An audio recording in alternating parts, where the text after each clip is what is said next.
नमस्कार दोस्तों, मैं हूँ राज और आप देख रहे हैं हाईवे 33।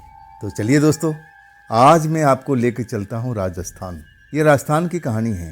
ये कहानी है एक नौजवान ट्रक ड्राइवर की, जिनका नाम है राकेश। उनके पिता उनको 2 ट्रक दिए थे।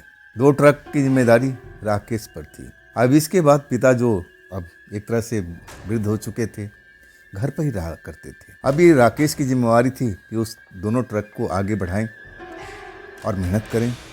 वैसा ही राकेश जी ने किया था। 22 साल की उम्र से उन्होंने ट्रक चलाना शुरू किया था। अब 5 साल चलाते चलाते दोनों ट्रक को, एक पर तो कोई और ड्राइवर रहता था, लेकिन दूसरा ट्रक राकेश जी खुद चलाते थे। 5 साल के कड़ी मेहनत के बाद में एक नया ट्रक उन्होंने अब और निकाल लिया था। मतलब उनको पिता जो कहते थे कि बेटा, इस ट्रक को गंवाना मत, दोनों ट्रक को गंवाना मत, हो सके तो नया ट्रक और लेना। उन्होंने अपने पिता का उस सपना को पूरा कर दिया था। राकेश जी थे ना, बड़े ही ईमानदार और नेक दिल इंसान थे। दूसरे को दुख दर्द को समझते थे और कभी कभी मदद भी किया करते थे जो उनके हाथ में होता था, या तो अपने शरीर से या फिर पैसा से। किसी न किसी तरह से अब इंसानों को मदद किया करते थे जो उनकी पहुंच में होता था। और उनके कुछ असूल भी थे। ऐसा नहीं था कि राकेश जी दूध के धुले हुए थे। अब इस ट्रक के लाइन में थे तो उन चीज़ों से बच भी नहीं सकते थे। गाहे बगाहे वो ड्रिंक वगैरह करते थे। जब थकान हो जाती थी, लगता था कि अब ट्रक चलाते चलाते पूरा बदन दुख रहा है, तब उन चीज़ों का सहारा लेते थे, यानी दारू का। लेकिन अपना वो एक नियम बनाए थे, उनका एक असूल था। अब जिस ट्रक में वो काम कर रहे थे ना, उस ट्रक में उन्होंने अपना कुछ असूल बना कर रखे हुए थे कि मैं कभी भी ट्रक के अंदर में दारू नहीं पीऊँगा, कभी भी ट्रक के अंदर भोजन नहीं करूँगा, जूठा नहीं गिराऊँगा। अब उस ट्रक को मंदिर की तरह समझते थे।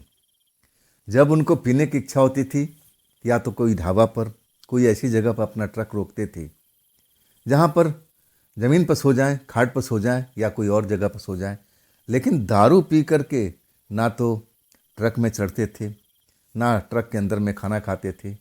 और ऐसे ही अभी तक अपना असूल पर वो कायम थे। राकेश जी बताते हैं कि वो घटना मैं कभी तो भूल ही नहीं सकता हूँ। तो चलिए राकेश जी के पॉइंट ऑफ व्यू से उस घटना के बारे में जानने की कोशिश करते हैं जो उनके साथ में उस रात को हुई थी, वो अंधेरी रात को। दोस्तों, मेरा नाम तो आप जान ही चुके हो, राकेश मेरा नाम है। मेरे पिता भी ट्रक ड्राइवर थे, किसी ज़माने में अच्छे ट्रक ड्राइवर थे, और उन्होंने मुझे कमा करके 2 ट्रक दिया था। लेकिन 5 साल के कड़ी मेहनत के बाद मैंने भी एक नया ट्रक ले लिया था। अब दोनों, जो पिछला ट्रक था वो अलग अलग ड्राइवर काम पर लगे हुए थे, वो चला रहे थे, लेकिन मेरे कंट्रोल में रहते थे। आज जो नया ट्रक लिया था ना, अब मैं उसको चलाने लगा था। वो ट्रक को मैं दुल्हन बना के रखता था। अब मेरी जो असूल आपने सुनी चुके हैं कि मैं पीता खाता ज़रूर था, लेकिन जब पीता खाता था तो ट्रक के अंदर प्रवेश भी नहीं करता था। और हाँ, मेरे पिता मेरे बचाव में बहुत कुछ करते थे। पुराने ड्राइवर थे ना, तो उनको पता था ये जो ट्रक के जो काम है ना, हमें ऐसे ऐसे जगहों से रात को गुजरना पड़ता है जहाँ पर इंसान अब सोच भी नहीं सकता है। वहाँ पर ऐसी ऐसी शक्तियाँ वास करती हैं, ऐसी शक्तियाँ अपना खेल दिखाती है। अगर उनके कोई जाल में फंस जाए फिर जिंदा बचना मुश्किल होता है। तो मेरे पिता इन चीज़ों को अच्छी तरह से समझते थे, और उन्होंने मेरे बचाव के लिए एक यंत्र बना के दिया था किसी गुरु से। और यंत्र मेरे गले में रहता था, लेकिन उस यंत्र का भी असूल था कि अगर तुम नॉनवेज खा रहे हो, दारू पी रहे हो, तो ऐसे काम में उस यंत्र को निकाल करके रख देना था, नहीं तो इस यंत्र का प्रभाव खत्म हो जाता। मैं जब भी ऐसा काम करता था तो उस यंत्र को अपने ट्रक के अंदर में आप संभाल कर रख देता था कि चलो आज तो मैं पी खा रहा हूँ, कल जब नहा धोकर फ्रेश होकर के तब मैं ट्रक में सवार होऊंगा और उस यंत्र को धारण करूँगा। मेरे पिता ने बहुत सारे ऐसे छोटे छोटे किस्से सुनाए थे जो ट्रक ड्राइवरों के साथ में घटी थी। कोई भूत की कहानी, कोई प्रेतनी की कहानी, कुछ ऐसे छलावा की कहानी जो मेरे जहन में नाचती रहती थी। लेकिन मैं अभी तक किसी भूत प्रेत से सामना नहीं किया था। चलो अच्छी बात है, शायद जो यंत्र मेरे गले में था उसका प्रभाव था, क्योंकि मैं इतने दिन तक ड्राइविंग कर रहा था। अब तक ऐसे ऐसे रोड से गुजर चुका था जहाँ पर लोग बाग अकेले जाने से डरते थे, ट्रक ड्राइवर। लेकिन वो मेरा साहस था, और उस यंत्र का कमाल भी हो सकता है। उस यंत्र की वजह से कोई भी ऐसी शक्ति मेरे पास में बिल्कुल नहीं आई थी। अब मैं उनको कभी देखा भी नहीं था कि कैसा होता है। मेरे जो पिता ने बताया था वो चेहरा मेरे आंखों के सामने नाचता रहता था। कभी कभी उनके बारे में सोचता था। उनका कहना था कि जो खतरनाक भूत होती है ना, वो दूर से पहचान में आ जाती है। लंबा कद होता है, बड़ी बड़ी आंखें होती हैं, औरत हो या मर्द हो, दोनों एक ही टाइप की लगती हैं, और दोनों ही खूंखार होती हैं। कई ऐसे होते हैं बहुरूपिया बहुरूपिया भूत बोलते थे, चलावा बहुरूपिया। मेरे पिताजी का कहना था कि वो ऐसे रूप लेकर के आते हैं जैसे वो निरीह हो, बिल्कुल लाचार हो, बूढ़ा बन करके, बुढ़िया बन करके। और जब उनके ट्रक ड्राइवर कोई झांसे में आ जाता था, तब वो अपना रूप रंग बदल लेते थे। वो उस ड्राइवर के साथ में नुकसान करते थे, जो भी वो करना चाहे। तो मेरे पिताजी ने बहुत सारी कुछ बातें बताया था, और मैं उन बातों पर अमल भी करता था। मैं कहूँ ना, मैं एक ऐसे रास्ते से उस रात को गुजर रहा था जो रास्ता आसान नहीं था।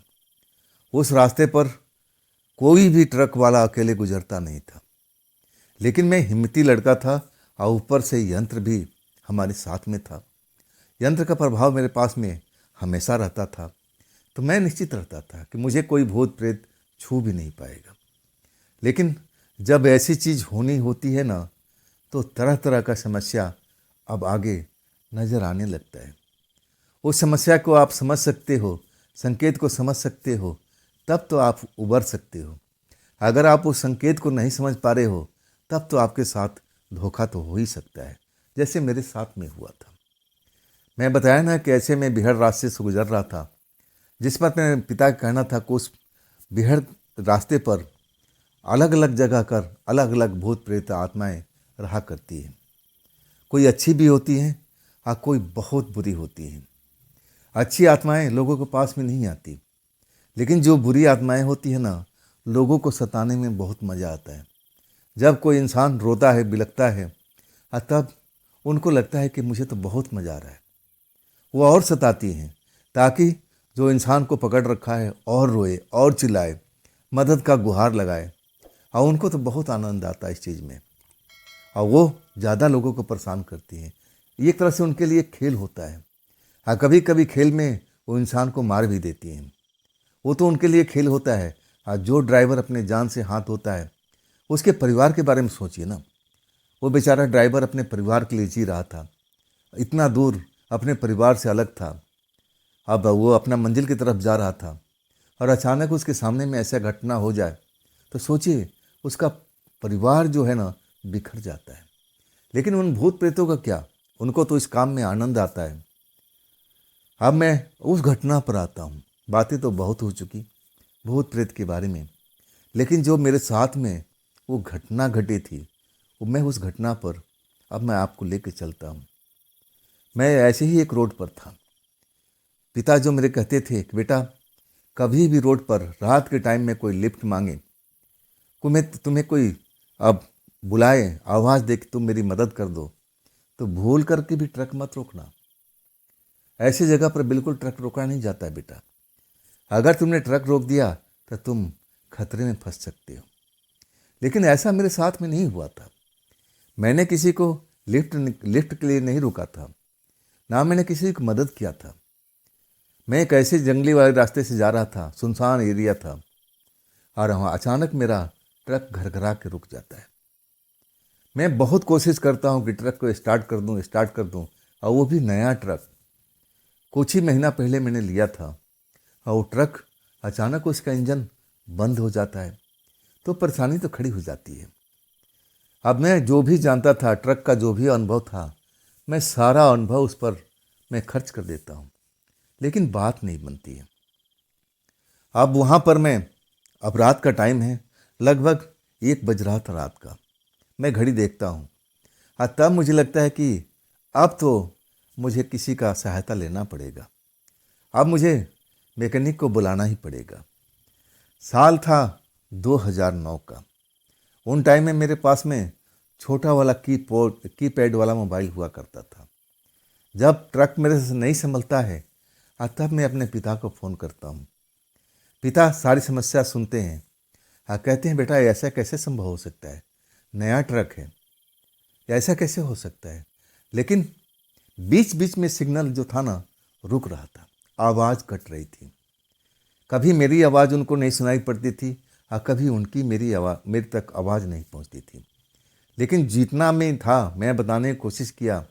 मेरे पिता को समझ में आया था या नहीं आया था ये तो नहीं जानता था, लेकिन उनका एक चेतावनी मुझे ज़रूर मिला था कि बेटे उस जगह पर तुम सावधान रहना, सावधान रहना।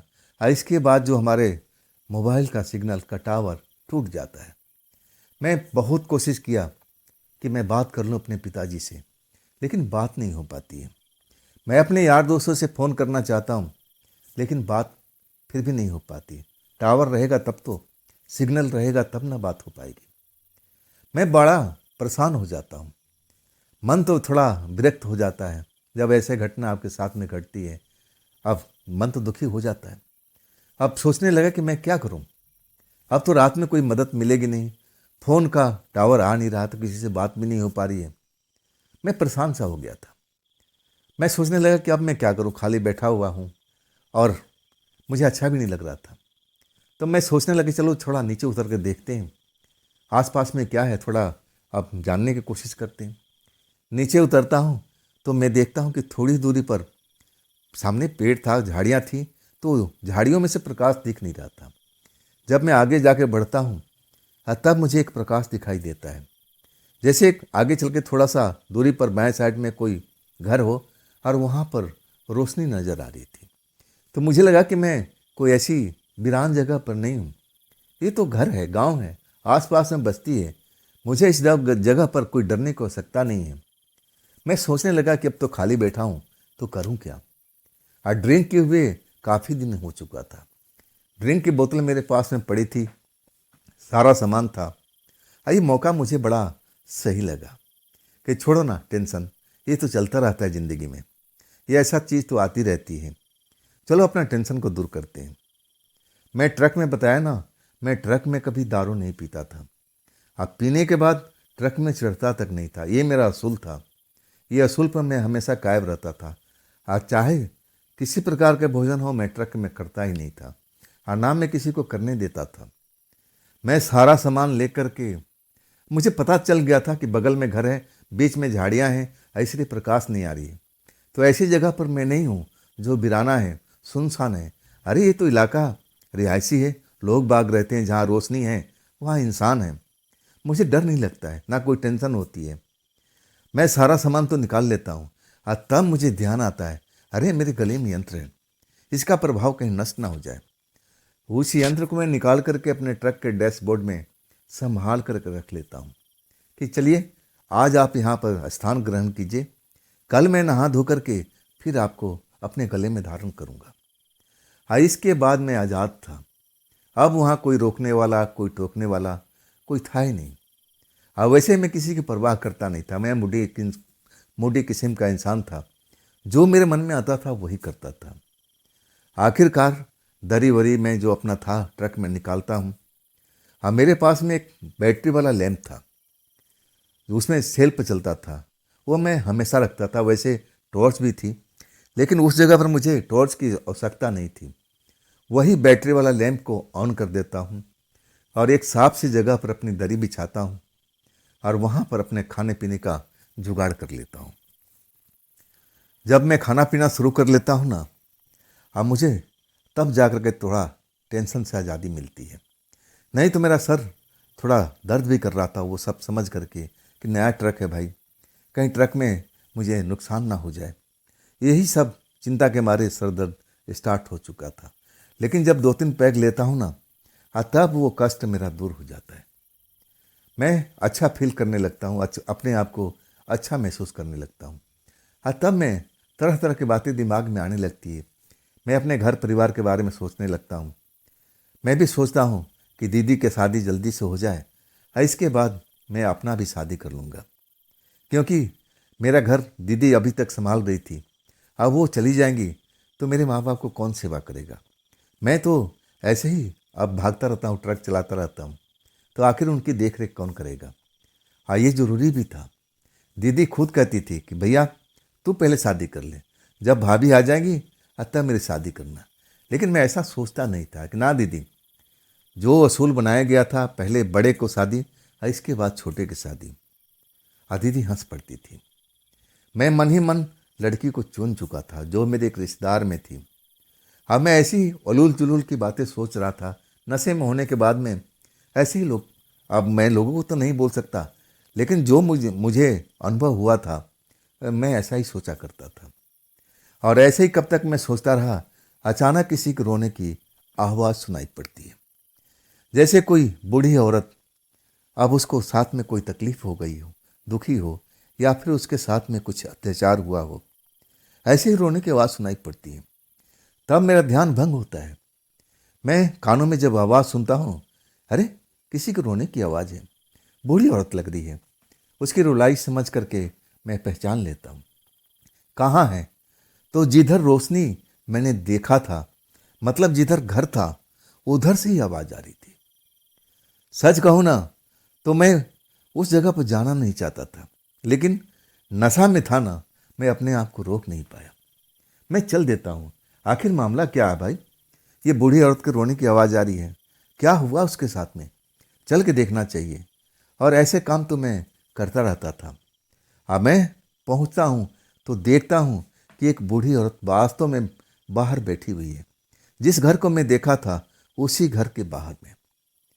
रोशनी अंदर में है, बाहर में ऐसा कुछ भी नहीं। खिड़की से रोशनी चन चन करके बाहर निकल रही है। बूढ़ी औरत को जब देखता हूँ रोते हुए, तो मैं उसके पास पहुँच जाता हूँ। अम्मा, बात क्या है? बात क्या है अम्मा? आप क्यों रो रही हो? अम्मा जो बैठ के रो रही थी, अचानक मेरी तरफ देखने लगती है।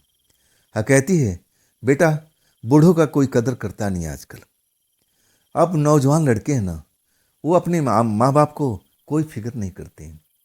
हाँ, जो नई बहुरिया आ जाती है ना, तो समझ लो उसमें तो हमारी कदर होता नहीं। जब ये सब बात सुनता हूँ तो मुझे इतना समझ में आया था कि ये बेचारी बुढ़िया अपने ही घर में सताई हुई है, बेटा बहू के हाथों। हाँ, मैं ऐसे किस्से कहानियाँ बहुत सुन चुका था। मुझे बड़ा अजीब सा लगा। तब मैं बूढ़ी अम्मा से कहने लगा कि अम्मा, इतनी रात हो चुकी है, क्या आपके परिवार वालों ने बाहर जाने की इजाज़त दे दी है? आपको तो घर में रहना चाहिए था। हाँ, तब कहने लगी, बेटा मैं तो घर में ही थी, रोते रोते बोल रही थी, लेकिन मैं भूखी हूँ। मेरी बहू है ना, मुझे खाना नहीं देती है। मेरा बेटा जो है ना, मेरी कदर नहीं करता है। तो बताओ बेटा, मैं भूखी कब तक घर के अंदर में रहूँगी? मुझे ज़ोरों से भूख लगी है। सच कहूँ ना, मेरे पास में उस टाइम कुछ खाने को था नहीं। अगर होता ना, तो उस बूढ़ी औरत के आगे मैं ज़रूर रख देता। मैं भी लाचार था, लेकिन मन ही मन बड़ा गुस्सा आ चुका था उस परिवार के प्रति। उस नौजवान लड़के के बारे में सोच रहा था कि कैसा नौजवान लड़का है जो अपनी माँ का कदर नहीं करता है, और उसकी वो पत्नी भी कैसी है जो बूढ़ी सास को अब भोजन नहीं देती है। ये बेचारी भूखी पड़ी हुई है, तभी तो घर से निकल के आई है। मैं जोश में आ चुका था। 2-4 पैक पीने के बाद अब वैसे ही होता था मेरे साथ में। मैं जोश में आ गया था। अब मैं कहने लगा कि आप चिंता मत करो, आपका बेटा घर में है। वो सर हिलाने लगी, मतलब है, बहू आपके घर में है? तब कहने लगी, हाँ। और भी है कोई? तब कहती कि नहीं, और कोई नहीं है, बस 2 ही लोग हैं। मैं कहने लगा कि अम्मा चलो मेरे साथ में, चलो तुम, दरवाज़ा किधर से है? तब वो कहने लगी, बेटा पीछे से दरवाज़ा है। उठ कर खड़ी हो गई। मैं उसको अब देख रहा था, अंदाज़ा कर रहा था कि कितने साल की है। देखने में तो बुजुर्ग लग रही थी। मुझे अंदाज़ा लग चुका था, जहाँ तक मेरा अनुमान था, 60 से 70 के बीच की वो बूढ़ी औरत थी। शरीर का चाम झूलने लगा था। हाँ, मैं ये सब देख करके पहचान चुका था। हाँ, मैं कहूँ ना, गुस्से से भरा हुआ था। मुझे लगा कि आज उसका बेटा अगर मेरे सामने आता है ना, तो मैं उसको खरी खरी सुनाऊंगा, तब वो शायद सुधर जाए। आज के बाद इसकी माँ सड़क पर नहीं आएगी, रोएगी नहीं। मैं ऐसे ही सोचते हुए बूढ़ी औरत के साथ उस दरवाजे पर पहुंच जाता हूँ। मैं अम्मा से कहता हूँ, अम्मा दरवाज़ा खोलो, दरवाज़ा खोलो। अम्मा दरवाज़ा खोल देती है। दरवाज़ा अंदर से बंद नहीं था, ना बाहर से बंद था। मतलब कुछ देर पहले अम्मा इसी घर में थी, और जब उनको भूख बर्दाश्त नहीं होती है तब वो बाहर निकल आती हैं और फिर रोना शुरू कर देती हैं। मैं कहने लगा कि अम्मा आप जाओ अंदर, अपने बेटे को अब बहू के मेरे पास में लेके आओ, मैं उनसे बात करना चाहता हूँ। वो मेरी तरफ देखती है जैसे संकोच में हो, और तब मैं उनको अब बोलता हूँ कि अम्मा आप डरो मत, मैं हूं ना, सब कुछ संभाल लूँगा, आप चिंता मत करो। बस जाओ अपने बेटे बहू को अब मेरे सामने मिलाओ। मैं इस घर में अब जाऊँगा नहीं। मेरा भी कुछ असूल था, मैं ड्रिंक करने के बाद अब किसी अनजान घर में कैसे जाऊँ। अब मैं अपने असूल पर कायम रहता हूँ। दरवाजे के बाहर ही मैं खड़ा रहता हूँ। बूढ़ी औरत तो चली जाती है, दरवाज़ा खुला ही रहता है। अंदर रोशनी मुझे नज़र आ रही थी। मैं बेचैन था और उस जगह पर मैं इधर उधर घूम रहा था कि कब उसका लड़का आएगा, कब मैं उससे बातें करूँगा, कब अपने मन का क्रोध उस पर निकालूंगा, और तब मेरा मन शांत होगा। ऐसा ही मेरा मन हुआ पड़ा था उस बूढ़ी औरत की कहानी सुन करके। लेकिन बूढ़ी औरत तो जाती है, लेकिन लौट के नहीं आती है। 5 मिनट बीतता है, 10 मिनट बीतता है, 15 मिनट बीत जाता है। मुझे चिंता होने लगती है कि बूढ़ी अम्मा गई तो हैं, लेकिन अभी तक लौटी क्यों नहीं। क्या हुआ, ऐसा बात क्या हुआ? क्या उनका बेटा जाग नहीं रहा है, बहू नहीं जाग रही है, क्या बात है? लेकिन मैं जाऊं तो कैसे जाऊं? अचानक बूढ़ी अम्मा का चीखने की चिल्लाने की आवाज़ सुनाई देने लगती है, जैसे उनके साथ में कुछ बुरा बर्ताव हो रहा हो। वो चीखने लगती है, दर्द से कराहने लगती है, जैसे उनको कोई मार रहा हो, कोई पीट रहा हो।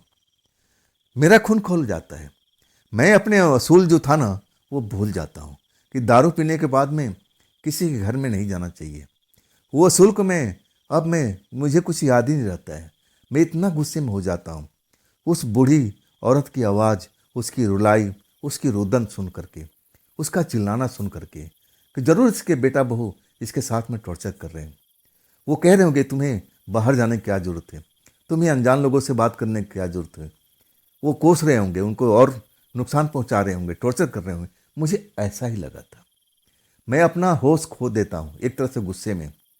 मैं कुछ नहीं देखता हूँ कि मैं कैसी जगह पर खड़ा हूँ, ये कैसा घर है, इस घर में कितने लोग हैं, कौन कौन लोग हैं। मुझे इस बात का परवाह नहीं था। परवाह बस इतना था कि वो उस बूढ़ी औरत का मुझे साथ देना था। और मैं बेधड़क उस घर में घुस जाता हूँ। अंदर रोशनी दिखाई देती है, बूढ़ी औरत चिल्ला रही है। और जब मैं उस तक पहुँचता हूँ तो मैं देखता हूँ एक कमरा है, और कमरा के बीचों बीच में औरत बैठी हुई है, रो रही है, चिल्ला रही है। और मैं जब देखता हूँ तो वहाँ पर कोई भी नहीं था, ना तो उसका बेटा था, ना उसका बहू था। उस जगह पर उस बूढ़ी औरत के अलावा मुझे कोई नज़र भी नहीं आ रहा था। और तब मैं कहता हूँ, अम्मा आपको मैंने भेजा था ना अपने बेटे बहू को बुलाने के लिए, और आप यहाँ बैठ के रो रही हो। मैं आपका कब से इंतज़ार कर रहा हूँ। आपने ऐसा क्यों नहीं किया, अपने बेटा बहू को क्यों नहीं जगाया? कहाँ है आपके बेटा बहू? आपके साथ फिर क्या किए थे, मारपीट किए थे? और तब वो कहने लगी, हाँ बेटा, ये देखो, ये देखो। वो अपने शरीर दिखाने लगी, देखो यहाँ देखो, निशान पड़ चुका है। सच कहूँ ना, मेरा खून उबाल मारने लगा। मैं चिल्लाने लगा, कहाँ हो तुम लोग? तुम लोग मेरे सामने में आओ। तुमने अपनी माँ के साथ में ऐसा क्यों कर सकते हो, ऐसा हाल क्यों किया है? लेकिन उस घर में मेरी बात का कोई जवाब देने वाला था ही नहीं। मेरी आवाज़ मुझे ही सुनाई पड़ती है, कोई भी आवाज़ दूसरी आती नहीं है। मैं चिल्लाता रहता हूँ, गुस्से में रहता हूँ। और तब तक बूढ़ी औरत और भी रोने लगती है। अब उसकी रुलाई सुन करके मैं उसके पास पहुँच जाता हूँ। पहले तो मैं दरवाजे पर खड़ा था, और जब वो चुप नहीं होती है तो मैं उसके पास चला जाता हूँ। बूढ़ी अम्मा से कहता हूँ कि तुम्हारा बेटा कहाँ भाई, तुम्हारी बहू कहाँ है जिसके बारे में तुम बात कर रही हो? अभी तक ये लोग क्या सो रहे हैं? और तब बूढ़ी अम्मा मेरी तरफ देखती है, और जिस नज़र से देखती है ना, और जिस अदा से देखती है ना, मैं समझ नहीं पाता हूँ। बूढ़ी औरत थी, 60 से 70 के बीच में। अचानक उसकी आंखों में एक रंगत दिखाई देने लगती है, चमक। वो चमक मैं आज तक महसूस करता हूँ। और देखते ही देखते रंग रूप सब कुछ उसका बदलाव होने लगता है। वो बूढ़ी औरत अचानक उसमें परिवर्तन होने लगता है। रुलाई उसकी रुक गई थी, सब कुछ शांत हो चुका था।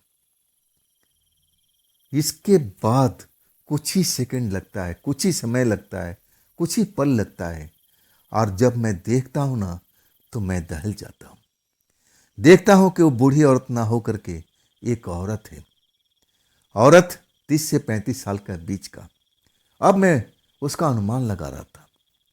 कहीं से भी बूढ़ी नजर नहीं आ रही थी। आंखों में जैसे अंगार भरे हुए थे, लेकिन चेहरा कोई भयानक नहीं था। मैं उसको भूत नहीं मान सकता था, उसको मैं प्रेत नहीं मान सकता था, जब तक उसकी आंखों को मैं रंग को नहीं देखता। आंखों का रंग बदला हुआ था, जैसे उसमें से ज्वाला निकल रही हो, ऐसी कुछ चमक सी आ रही हो, रोशनी से निकल रही हो। और अचानक मेरे सामने में हुआ। मैं तो समझ ही नहीं पाया था कि अचानक ये सब कैसे हो गया। और उसी वक्त वो थम से करके उठती है, हाँ, मेरी तरफ देख करके मुस्कुराने लगती है। जब मैं उसको देखता हूं ना, उसकी असली रूप तो नहीं बोल सकता मैं। वो कितने रूप बदल सकती है, क्या क्या कर सकती है, तो मुझे नहीं मालूम। लेकिन उसका दूसरा रूप जब देखता हूं, जब बूढ़ी से जवान बन चुकी होती है, हैरानी तो होती है। डर जाता हूं मैं कुछ पल के लिए। हाँ, कहता हूं कि अम्मा, अभी तो आप अम्मा थी, और फिर आप अपना रूप कैसे बदल लिया। जोर जोर से हंसने लगती है। जो औरत इतनी वियोग से रो रही थी, तड़प, आवाज में दर्द था, तड़पन था, वो तड़पन तो खत्म हो चुका है। वो हंसने लगती है, धीरे धीरे, और फिर जोर से। मुझे अब लग गया कि मैं खतरे में आ चुका हूं, मुझे यहां पर रुकना नहीं चाहिए। मैं दरवाजे की तरफ भागता हूं। दरवाजा, पहला दरवाजा तो उस घर का मैं पार कर लेता हूं, लेकिन जब मेन दरवाजा पर पहुंचता हूं ना, दरवाजा बंद हो चुका था। मैं लाख कोशिश करता हूं कि दरवाजा खुल जाए, दरवाजा खुल जाए, लेकिन दरवाजा खुलता नहीं है। आज मैं पीछे देखता हूं, तो वही औरत खड़ी है, वही मुस्कुराती हुई, अपनी अदा दिखाती हुई। ना जाने मुझ में क्या चाह रही थी, उसने मुझे क्यों शिकार बनाया था, ये मुझे उस वक्त तो पता ही नहीं चला था। मैं तो अब डर चुका था, चीख रहा था, चिल्ला रहा था, लेकिन मेरी अब आवाज सुनने वाला वहां कौन था। मैं कहूँ ना कि मैं कभी भयभीत नहीं हुआ था, इतना डरा नहीं था। मैं किस्से कहानियाँ जरूर सुना था, मैं अपने पिता के द्वारा सब कुछ सुना था कि ऐसी ऐसी घटनाएं होती हैं, लेकिन आज मैं अपनी आंखों से सब कुछ देख रहा था। और इसमें सबसे गलती मेरी थी। अगर मैं आज दारू पीने का मूड में नहीं होता, तो आज मैं अपने ट्रक के अंदर होता। वो ये यंत्र, जो तंत्र मंत्र वाला यंत्र था, वो मेरे गले में होता। हाँ, तब ये मुझे छू भी नहीं सकती थी। सबसे बड़ा गलती थी, मैं असूलों पर चलता था, लेकिन मैं अपना असूल तोड़ करके इस घर में आ चुका था, वो भी ड्रिंक करने के बाद में। गलती मेरी थी, इसमें सरासर गलती मेरी थी। अब मैं फंस चुका था। मैं हाथ जोड़ता हूं उस औरत के सामने कि यार, मुझसे गलती हो गई है, मैं आपको पहचान नहीं पाया, अब तो मुझे रास्ता दे दीजिए, जाने दीजिए। हाँ, तब वो मुस्कुराती है, ऐसे भला कैसे, मैं तो काफी दिनों से भूखी हूं, मुझे भूख लग रहा है। अब बिना खाना खाए, बिना भोजन किए हुए मैं तुम्हें कैसे जाने दे सकती हूँ। मेरी प्यास को कौन बुझाएगा। अब तुम तो बड़ा मुश्किल से मुझे मिले हो, और तुम्हें आसानी से इस घर से कैसे जाने दे सकती हूँ, जब तक मेरा प्यास तुम नहीं बुझाओगे, जब तक मैं तुम्हें यहाँ से आज़ादी नहीं दे सकती। हाँ, इसके बाद मैं समझ गया कि मैं इस घर से जिंदा तो निकल ही नहीं सकता। ये औरत जरूर कोई प्रेतनी है, कोई ऐसी पिशाचिनी है जो मेरा मांस को भक्षण कर जाएगी, मेरा रक्त को एक एक बूंद को पी जाएगी। और जब ये सब चीज़ हो जाएगा, तो मेरे में प्राण कहाँ रहेंगे, मेरी आत्मा तो निकल जाएगी। तो इसका मतलब इस घर में मेरा द एंड होने वाला है और कोई रास्ता नहीं है। मैं रोता हूँ, बिलखता हूँ, लेकिन जितना रोता हूँ ना उतना ही वो हंसती है। शायद उसको मज़ा आ रहा था। मैं उससे माफ़ी मांग रहा था कि मुझसे गलती हो गई, मैं आपको पहचान नहीं पाया। तब वो ज़ोर ज़ोर से हंसती है और कहती है, मुझे इस काम में बहुत मज़ा आता है। जब मेरे सामने में कोई रोता है ना तो मेरी शक्ति बढ़ जाती है, मुझ में पावर और महसूस होता है। तुम और रो, तुम और चिल्लाओ, शायद मैं तुम्हें छोड़ दूँ, तुम रो। और मैं तो ऐसा ही करता हूँ, लेकिन मैं गलत कर रहा था। मुझे उस टाइम में रोना नहीं चाहिए था। मैं उसका भेद जान चुका था। वो खुद कह रही थी कि जितना तुम रोओगे, जितना तुम डरोगे, मेरी शक्ति बढ़ती जाएगी। हाँ, मैं तो उसकी शक्ति को बढ़ा रहा था। मैं तो अज्ञानी हो चुका था, मुझे कुछ भी ज्ञान नहीं था। अब ऐसी जगह पर मैं फंसा हुआ था और सब कुछ खत्म होने वाला था। कब खत्म होने वाला मुझे नहीं मालूम। तब मैं फिर भागने की कोशिश करता हूँ, लेकिन उस घर में कहाँ भागूंगा। जो भी कमरा था मैं जाकर छुपने की कोशिश करता हूँ, लेकिन कुछ ही सेकंड में वो मेरे पास में खड़ी दिखाई देती है। अब मैं कहाँ छिपूं। मौत मेरे सामने मंडरा रही थी। हर पल मुझे वो डरा रही थी कि अब तो गया, अब तो गया। ऐसे ही मेरे साथ में वो आंख में चोली खेल रही थी और ऐसे ही वो करना चाह रही थी कि अपनी शक्ति को बढ़ा सके, मुझे डरा डरा करके। और वैसे ही वो शक्ति अपना बढ़ा रही थी। अब मैं अब इस पोजीशन में आ चुका था कि मैं कब गिरूं ज़मीन पर, मैं कब बेहोश हो जाऊंगा, मैं कुछ कह नहीं सकता था। अब वही हुआ। एक बार मैं ज़रूर भागने की कोशिश करता हूँ, उस दरवाजे तक पहुँच जाता हूँ। और इसके बाद जब दरवाज़ा नहीं खुलता है ना तो ऐसा लगता है जैसे कोई पीछे से आ कर के मुझे अब मेरे पैर पकड़ के खींच दिया हो। मैं जब ज़मीन पर गिरता हूँ ना, इसके बाद मैं बेहोशी की दुनिया में चला जाता हूँ। अब मुझे तो उस वक्त लगता है कि मेरी मौत अब हो रही है, लेकिन मैं अभी तक जिंदा था। जब मैं आँख खोलता हूँ ना तो अपने आप को एक कमरे के अंदर ही पाता हूँ। मेरा बदन जैसे लाल रंग से अब ऐसे ही चमक रहा है, जैसे मेरे अगल बगल में ऐसा कुछ चीज़ तरल पदार्थ है और वो मेरे शरीर से जैसे टपक रहा हो, या मैं तरल पदार्थ के ऊपर में लेटा हुआ हूँ। मेरा पूरा शरीर लाल रंग से पुता हुआ था। मैं जब उठ के देखता हूँ तो कुछ भी समझ में नहीं आता। मेरा बदन तो बिल्कुल ठीक ठाक था। हाँ, तभी मुझे ध्यान आता है, अरे मेरे शरीर के कपड़े कहाँ गए, मेरे शरीर के कपड़े कहाँ गए, कहाँ गए, मेरे साथ में क्या हुआ, वो औरत कहाँ है। सब कुछ मुझे याद आ जाता है। जब मुझे याद आता है ना, मैं जिस हालत में हूँ उसी हालत में उस कमरे से बाहर निकलता हूँ। एक छोटा सा आंगन था। आंगन में देखता हूँ तो मेरा पैंट कहीं और पड़ा है, मेरा शर्ट कहीं और पड़ा है। ऐसे ही कपड़े मेरे दिखाई देते हैं। मैं अपने कपड़े को उठाता हूँ, जल्दी जल्दी पहनता हूँ। मैं दरवाजे की तरफ भागता हूँ। दरवाज़ा खुला हुआ नजर आ रहा है, मतलब उसमें कोई लॉक नहीं लगा, कुंडी नहीं लगी थी, अंदर से खुला हुआ था। वो तो रात में भी खुला हुआ था, तब क्यों नहीं खुल रहा था। मेरा दिल अभी भी धड़क रहा था रात की बातें सुन करके कि अब क्या होगा। और अभी भी लग रहा था कि अभी रात ही है, लेकिन सुबह हो चुकी थी। सुबह होने के बाद भी अंधेरा इतना था। हाँ, जब मैं दरवाज़ा खींचता हूँ ना, हाँ, तब आराम से खुल जाता है। अब जैसे भी हूँ, जिस हालत में हूँ, मैं वहाँ से भागता हूँ। जब मैं अपने ट्रक के पास पहुँचता हूँ ना, ट्रक को देखता हूँ, ट्रक अपनी जगह पर सुरक्षित खड़ा है। मैं वो सब रात को जो मेरे साथ में घटना घटी, अब मैं सोचने लगता हूँ। मैं इतना भयभीत था कि मैं समझ में नहीं आ रहा था कि मैं अब करूँ तो क्या करूँ, अब करूँ तो क्या करूँ। मेरा शरीर चिपचिपा पदार्थ से लिपटा हुआ था। मुझे लग रहा था कि मेरे शरीर का ही खून है, लेकिन मेरा शरीर सही सलामत था, कटा पटा नहीं था। तो आखिर ये किसका खून था जो मेरे शरीर से चिपटा हुआ था। एक अजीब सा गंध मेरे शरीर से आ रही थी। ऐसा लग रहा था कि मैं कब उल्टी कर दूं, कब उल्टी कर दूं। ऐसा ही मुझे लग रहा था, महसूस हो रहा था।